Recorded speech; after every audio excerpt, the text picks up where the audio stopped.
ትንቢተ ኤርምያስ ምዕራፍ 20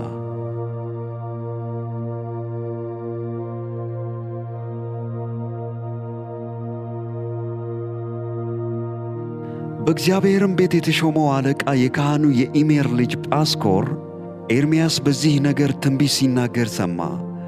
ጳስኮርም ነቢዩን ኤርምያስም መታው፣ በእግዚአብሔርም ቤት በነበረው በላይኛው በብንያም በር ባለው በእግር ግንድ ውስጥ አኖረው። በነጋውም ጳስኮር ኤርምያስን ከግንድ ውስጥ አወጣው። ኤርምያስም እንዲህ አለው፣ እግዚአብሔር ስምህን ማጎርሚሳቢብ እንጂ ጳስኮር ብሎ አይጠራህም።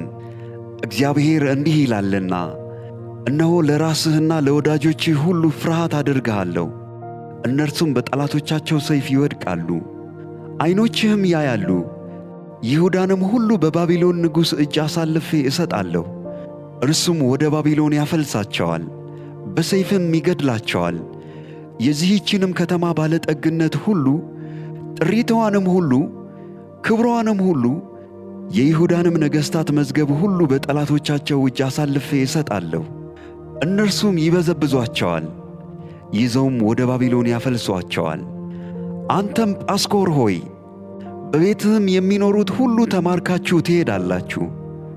አንተም በሐሰትም ትንቢት የተናገርህላቸው ወዳጆችህ ሁሉ ወደ ባቢሎን ትገባላችሁ፣ በዚያም ትሞታላችሁ፣ በዚያም ትቀበራላችሁ። አቤቱ አታለልኸኝ፣ እኔም ተታለልሁ፣ ከእኔም በረታህ አሸነፍህም። ቀኑን ሁሉ መሳቂያ ሆኛለሁ፣ ሁሉም ያላግጡብኛል። በተናገርሁ ቁጥር እጮኻለሁ፣ ግፍና ጥፋት ብዬ እጮኻለሁ። የእግዚአብሔር ቃል ቀኑን ሁሉ ስድብና ዋዛ ሆኖብኛልና እኔም የእግዚአብሔርን ስም አላነሳም። ከእንግዲህ ወዲህም በስሙ አልናገርም ብል በአጥንቶቼ ውስጥ እንደ ገባ እንደሚነድድ እሳት ያለ በልቤ ሆነብኝ። ደከምሁም፣ መሸከምም አልቻልሁም። የብዙ ሰዎችን ስድብ ሰምቻለሁ፣ ማስፈራራትም ከብቦኛል። መውደቄን የሚጠባበቁ የሰላሜ ሰዎች ሁሉ ምናልባት ይታለል እንደሆነ እናሸንፈውም እንደሆነ እርሱንም እንበቀል እንደሆነ ክሰሱት፣ እኛም እንከስሰዋለን ይላሉ። እግዚአብሔር ግን እንደ ኃያልና እንደ ጨካኝ ከእኔ ጋር ነው። ስለዚህ አሳዳጆቼ ይሰናከላሉ፣ አያሸንፉም፣ አይከናወንላቸውምና በጽኑ እፍረት ያፍራሉ። ለዘላለምም በማይረሳ ጉስቁልና ይጎሰቁላሉ። አቤቱ ጻድቅን የምትመረምር ኩላሊትንና ልብን የምትመለከት የሰራዊት ጌታ ሆይ ክርክሬን ገልጬልሃለሁና በቀልህን በላያቸው ለይ። ለእግዚአብሔር ዘምሩ፣ እግዚአብሔርንም አመስግኑ፣ የችግረኛውን ነፍስ ከክፉ አድራጊዎች እጅ አድነዋልና።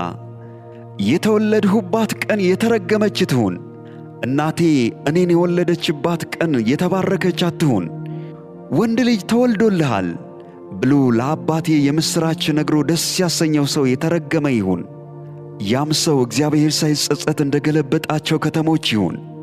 በማለዳም ልቅሶን በቀትርም ጩኸትን ይስማ። እናቴ መቃብር ትሆነኝ ዘንድ ማኅፀኗም ዘወትር ይዞኝ ይቆይ ዘንድ በማኅፀን ውስጥ አልገደለኝምና። ድካምንና ጣርን አይ ዘንድ ዘመኔም በእፍረት ታልቅ ዘንድ ስለምን ከማኅፀን ወጣሁ?